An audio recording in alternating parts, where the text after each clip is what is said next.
Hey, what's the deal, YouTube? It's your girl, Miss Honey.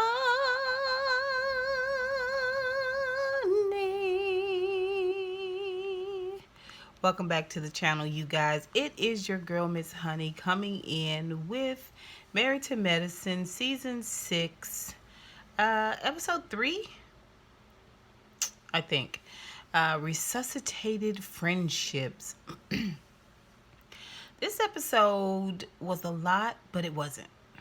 Okay? Um, Welcome back to all my day one honeybees, all my new honeybees.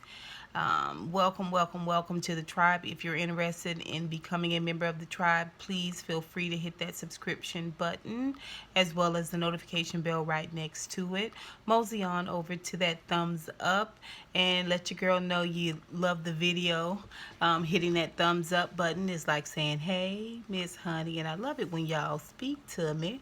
Okay, talk to me even further down below in the comment section. Y'all know we love to banter down below. Let's get into this episode. It's not going to be a long review. It just isn't necessary.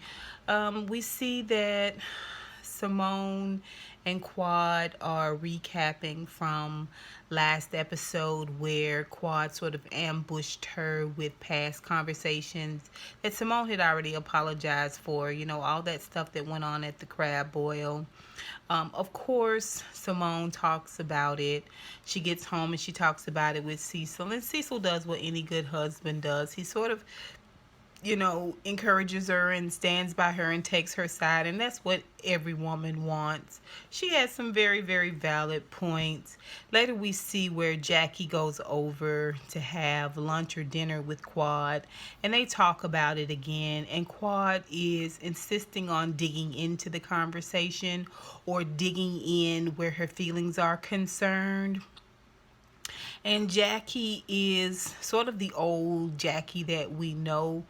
Um, and she just starts to ask Quad, what's your part in it? Like, what role do you play? And she wants Quad to begin to let down her guard. Take those walls down and not be so hard-hearted Hannah about everything.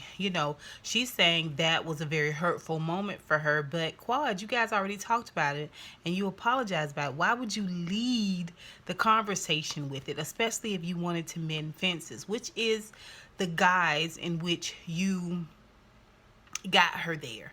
You got her there under the guise that you wanted to reconnect, and you came in out the gate with an attack. It was wrong. And Quad kind of overtalked Jackie, but Jackie stood her ground, and she seemed like she kind of understood where Simone may have been taken aback. She seemed like she kind of understood where Jackie was coming from, but Toya and Mariah and Pond. I know Mariah's sister's name is Lake. Before y'all put it down below. But I call her Pond because all she do is sit there like a little pond, like a little creek, and eat. She don't ever lend any conversation. The only time she lend conversation on camera is when Mariah is doing her lives, her IG or Facebook lives in her family room downstairs, like of her house. Like, what is the point in you continually inviting Pond to be a part of the girls' activities? She's never going to be accepted in, and she has absolutely nothing to lend to the conversation in that moment. So basically, you invited your sister over to eat. She could have did that in the house, and you and Toya could have talked. It's pointless. It's pointless. I don't know why they insist on riding too deep. Mariah and Pond, like they waiting for the baddest man hit my hand. You know what I'm saying? You know what I'm saying? They waiting for Double Dollar Dare You so they could come in and they could tag team a girl. You know what I'm saying? That's how it seems to me. But y'all tell me what y'all think about the fact that Pond is always present, but has zero input into the conversation. Like, it's weird. Um, we also get to see where Contessa has Heavenly over, and she wants to talk to Heavenly about the fact that she and Scott had a little bit of a tiff about her being in school in Nashville and being away from the family. And Heavenly, who's supposed to be a relationship coach, to me, she just doesn't have the countenance to do coaching, or especially relationship coaching. She may be a better coach, like a boot camp coach type thing, because she has a very aggressive way of talking.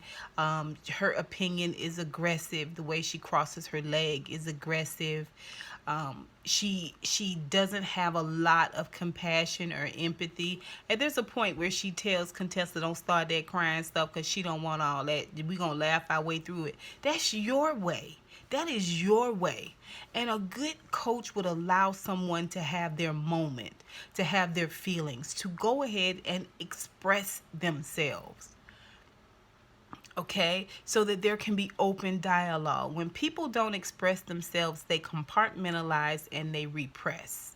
And when they do that, they tend to blow up, or they tend to be forgotten about, their feelings forgotten about, so much so that they become, these welcome mats, or these bundle of nerves, ulcers and things like that. It's okay for her to have her opinion and her thoughts about her situation. That's okay, Heavenly. It's okay for someone else to be able to speak. It's okay. It doesn't diminish you.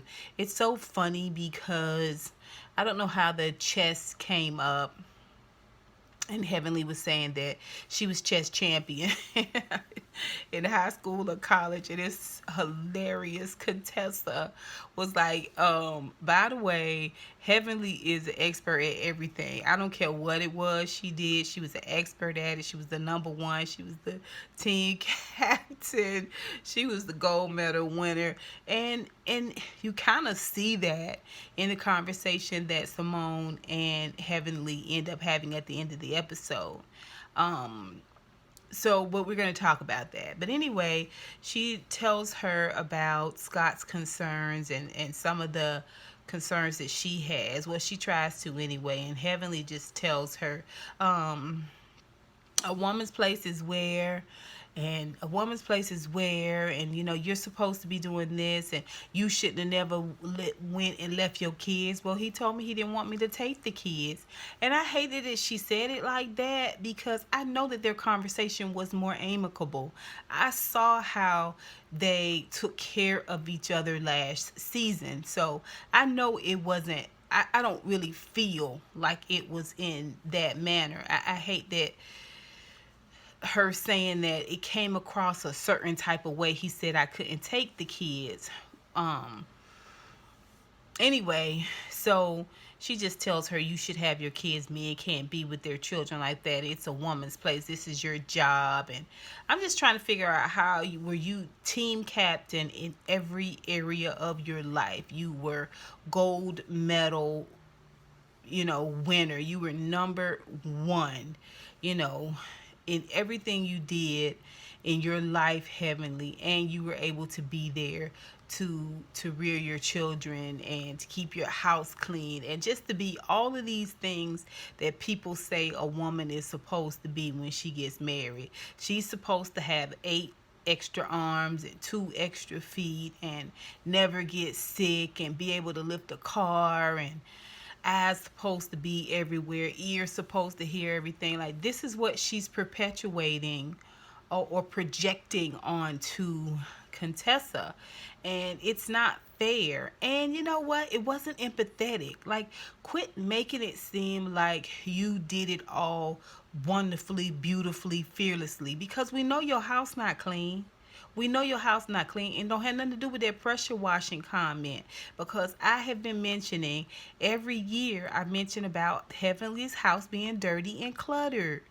Okay, that dresser in her bedroom is ridiculous.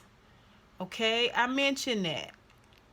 So you not knocking the ball out of the park in every area, because you know why?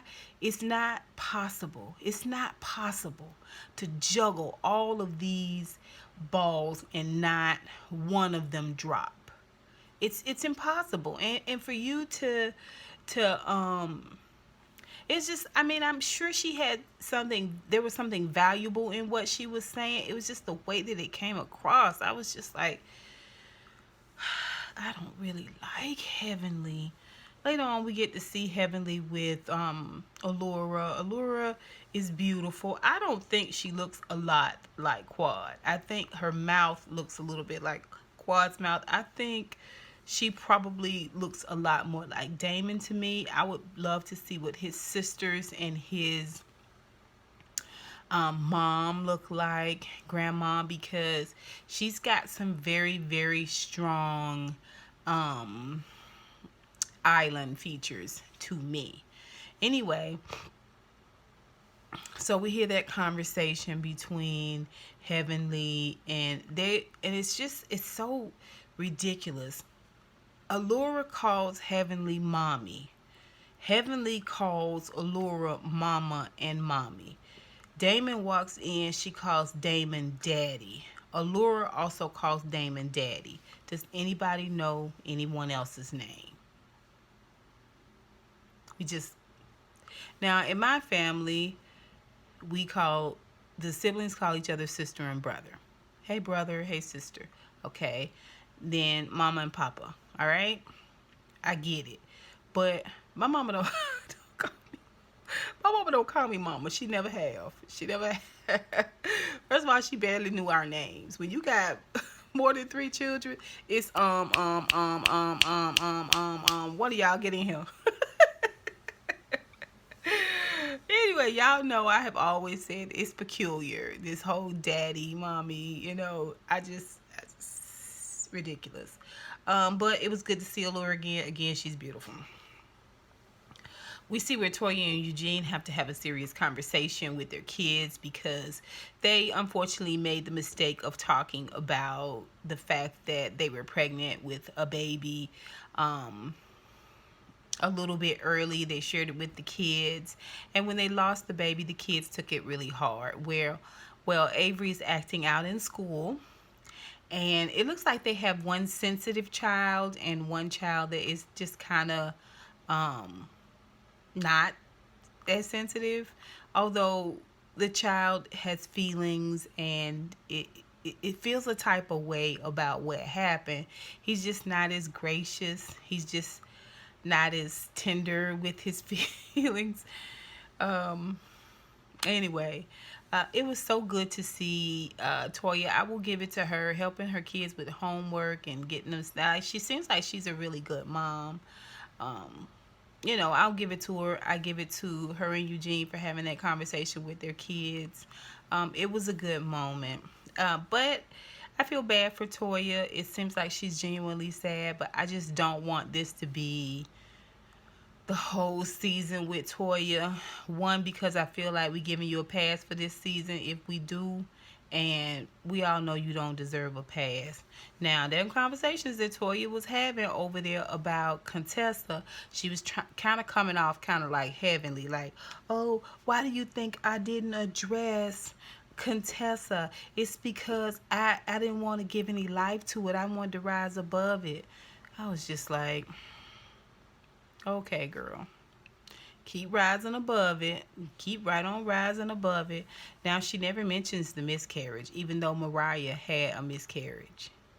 Okay? She never, at least on camera, has this conversation with Mariah. Which I was like, why waste your time talking about Contessa if you so beyond Contessa when you talking with somebody who can't relate with you and empathize with you and help you in terms of moving to the next place in your grieving process, because she's gone through it, you know.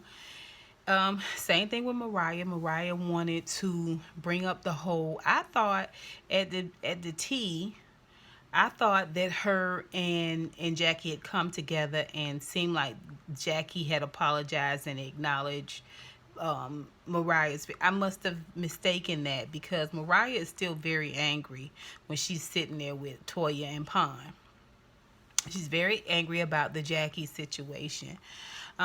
We see where Simone is having a family meeting, and it was fun. It was funny, but it was pointless because when your kids get to a certain age and then you try to lay down rules and regulations, it's completely pointless. You have to rear children up all along to tidy up, to clean up, to help mommy, to pick up, to take the trash out. Boys especially, you have to assign them chores.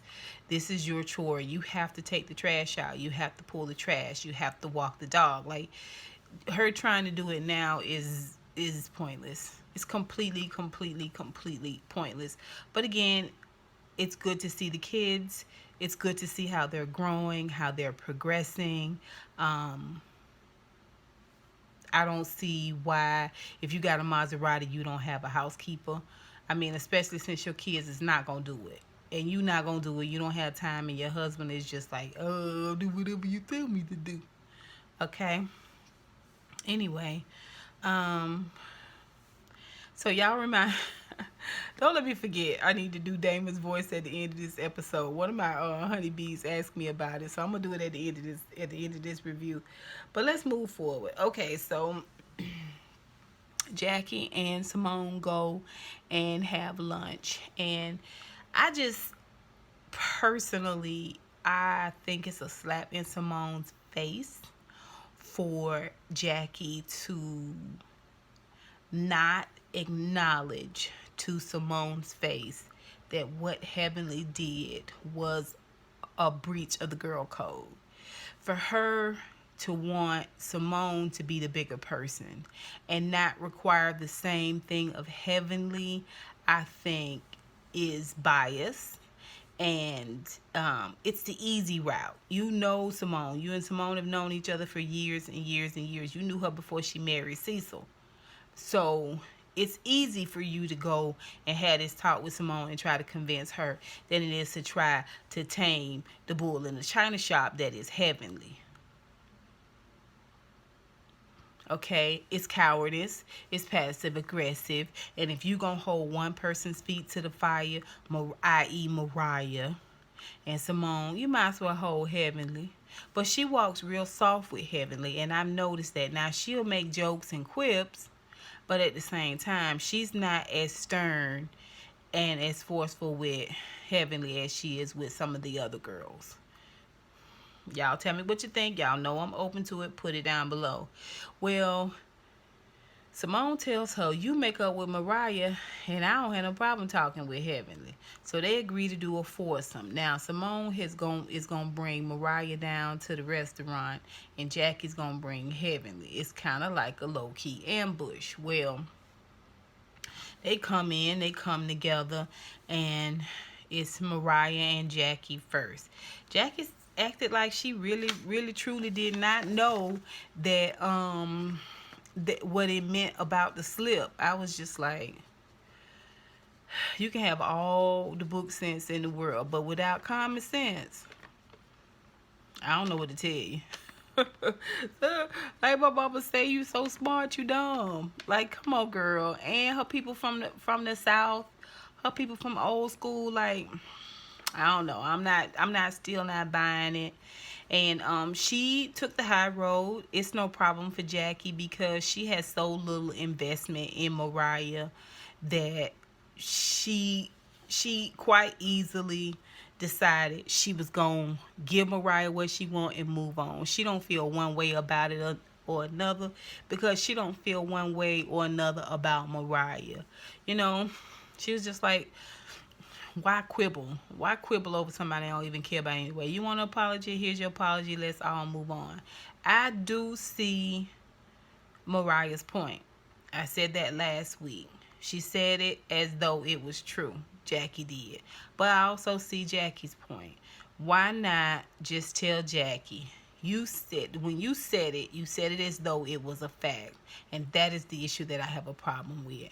I agree with Jackie that she does all of these colloquialisms instead of, and these little fast sayings and these little quips and snaps and gather you and getting you together. And you're not expressing your feelings really. You're just reading, or I guess shading, or whatever. I don't know. But you coming out the side of your neck. Just say what's up. Just be direct. Just be articulate. It's not that hard. So that was that. Then Simone begins to try to talk to Heavenly, and Heavenly just, she does what she always does. You know, first of all, she can say whatever she want to say. Good, bad, right, wrong, indifferent. But if you look like you want to blow an eyelash off daddy's cheek, she will lay waste to you. And that's what she does. Her husband is the best man she's ever known. He obviously was right there next to Jesus when God said, right next to God when God said, "Let there be light." She insists on shoving his greatness and his glory, and the fact that you can barely look upon him because his light is so bright, down Simone's throat. None of it is the point. None of it is the point. The point of the matter is, if you my good girlfriend and I told you something, it don't matter if the whole world know. It should never come out of your mouth. Point blank, period. What Cecil said about your house, I don't know if they went back and forth, because the only tweet they keep showing is the one where he repeated what Mariah said about her house need to be pressure washed. You went well below the belt when you said that, and you were also talking about some things that you and Simone had already talked about. It didn't matter that everybody knew. The part that Simone had talked to you about it being an issue in their relationship and her feelings towards her husband is the reason why you should have never mentioned it. And I just don't feel as though she acknowledged it. She did. They did decide to move past it after Mariah went and took Simone to the bathroom. Because y'all know Simone will go 0 to 60. And did have a conversation with her. Meanwhile, Jackie's sitting out there at the back of the table next to Heavenly, and she doesn't at all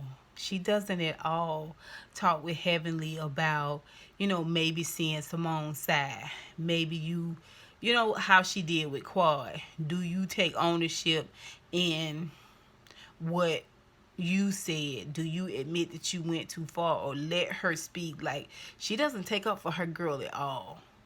She doesn't. But when Mariah takes Simone to the bathroom, she lifts Simone up. She tells Simone, let's move past it. She tells Simone, you bigger than this. You better than this. You can get through this. It doesn't have to be at this level. You got this. Okay, rallies a girl, takes a girl back, sits down, and this is when Heavenly says, I just hope we can get past it. Now, that's it, you guys. Y'all tell me what you think. I'm not going to drag this on any longer than it has to be. I'm interested in what you all think about the conversation that was had between Simone and Heavenly. Is it me, or do she think her husband walk on water? Like, I would be interested. I would be interested in seeing that. I'd love to see Damon walk on water. That would be awesome. Anyway, when Damon came up the stairs, hello? Hey, buddy. Hey, buddy, how you doing? Hey, little girl, how are you? Oh boy, oh boy, oh boy. His voice is like gumbo, honey. And Heavenly's voice is like lightning. It's daddy.